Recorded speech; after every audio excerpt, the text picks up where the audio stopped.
You remember what it looked like when that average CrossFitter did a workout designed for games athletes? Well, we're doing it again.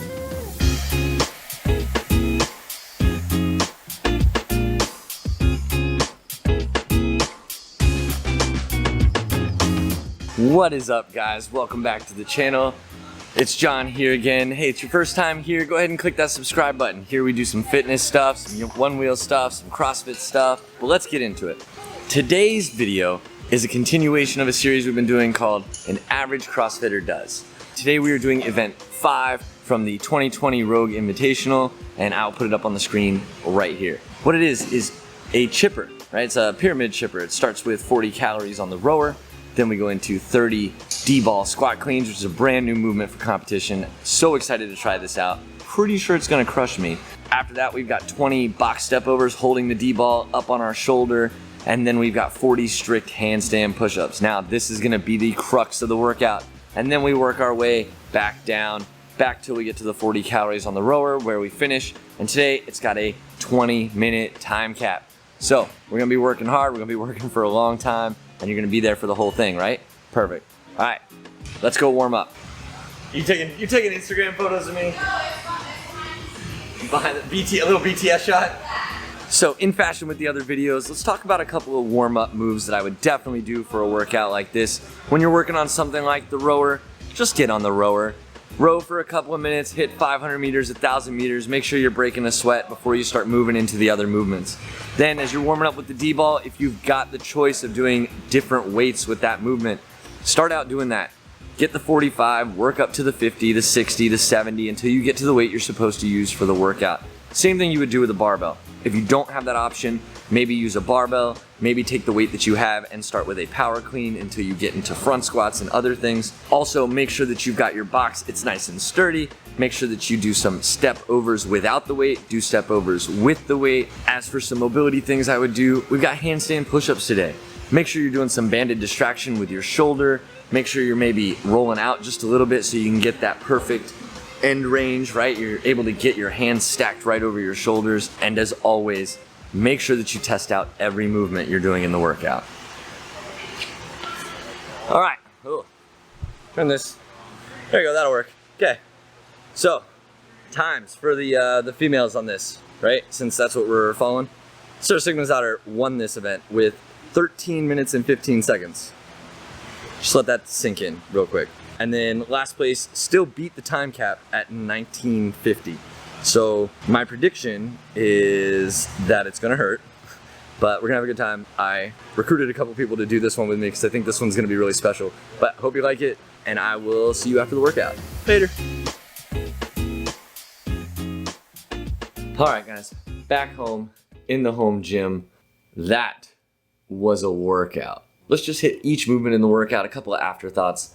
So starting with the first 40 calorie row, wasn't that bad. It was kind of like a buy-in, but almost like a warm-up. Took me 2 minutes exactly.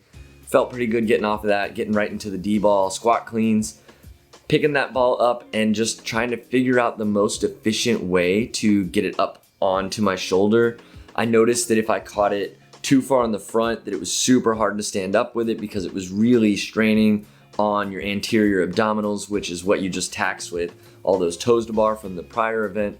And then if you threw it too far back, it kind of pulled you back a little bit. So you had to hit it like right on top of your shoulder or just on your trap right there. And it was not too hard to stand up, being that we only did the 70-pound weight. I made sure that I didn't wear my Apple Watch during this workout so that I could not specifically see what my heart rate was. I did it based off of feeling because I know that sometimes I'll look at my watch and I'll be like, oh my gosh. And that's not really the best reaction that you want. It kind of spikes my heart rate even more and gets me a little bit more anxious about what's going on. Moving into the D-ball step overs on the box, I was so thankful that we did the 20-inch box because the 24-inch box would have been so tall. That couple of inches makes a big difference in how tall that step feels. It's just another thing that really astounds me with these athletes. And then the 70-pound D-ball wasn't taxing so much in weight as it messed up your breathing a little bit more because you're just bracing. It's just a little bit more labored.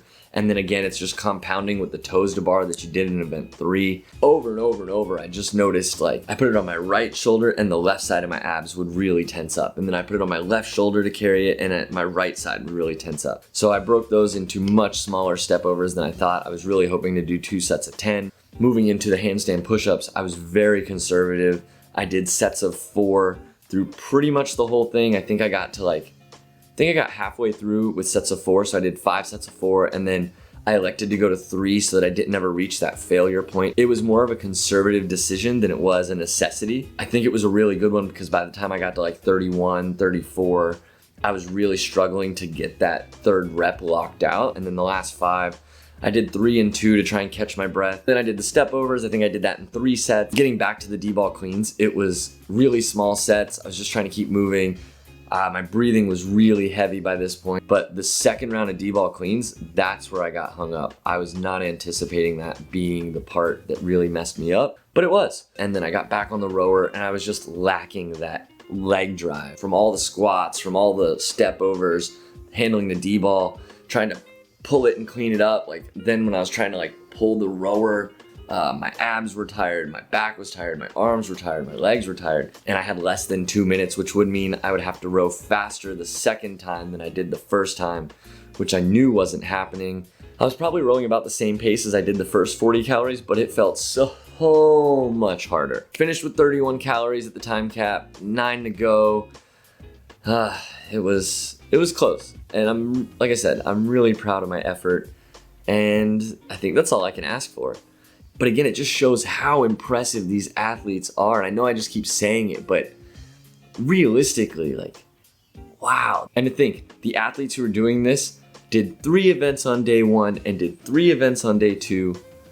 And I did 1 event on day 1, 1 event on day 2, skipped day 3, and did the 3rd event on day 4 of my week.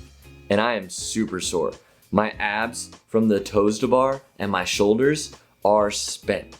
And then today was all about picking that D-ball up off the ground, and my back and my abs and my shoulders and my legs, that was a full body workout. I thought that the handstand push-ups were going to stop me in my tracks, but I actually was able to move through them. And to think, I was only 9 calories from finishing. I'm super happy with that execution, and to not have to do it alone was something that was pretty fun too. So I was glad I had a couple people to do it with me. So let's go to the results. Oh, wait, where did I put my phone? There it is. So let's go to the results. I'm only gonna talk about the women because that's the workout that we did. And again, I just wanna show off how awesome these athletes are. We did event 5 today. I've got it pulled up here. Let's talk about it. So Sara Sigmundsdottir, who finished 2nd overall on the weekend, dominated this workout, beat the 2nd place person by almost a minute, finishing in 13:15, beating Tia Toomey, who finished in 14:05.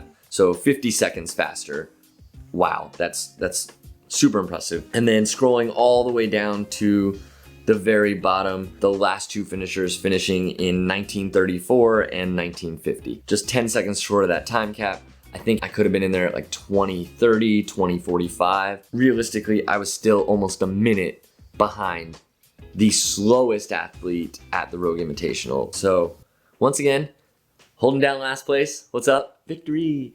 I think it was a respectable effort. Time cap +9 was my final score, and it was a blast. I mean, I don't think I'll ever retest this workout again, but so that was event 5. So I've done 3 of the 4 events. I've got 1 to go. And the last one is the one that I think will be the most challenging. So you don't want to miss it. The best way to make sure you don't miss it, hit that subscribe button. Go ahead and make sure you turn on the little bell so you get notified when I post it. And I've had a lot of fun making this series. So if you have another workout that you'd like to see me do to compare to a games athlete or a regionals athlete.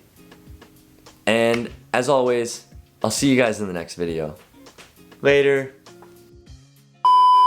You guys ever watch Friends? Whenever I'm doing this where it's just me talking to the camera in the garage, I'm always thinking about that scene where Ross is talking to the camera. Hello. And he's trying to practice the Europe story. You remember what I'm talking about? He's got like a glass of wine or something, and he's like, Can I get you anything? And he like makes a really bad camera joke. Huh? Lens cleaner? Your battery okay? I always feel like I need to make that joke when I sit down and I stare down this lens. Just thought you should know that.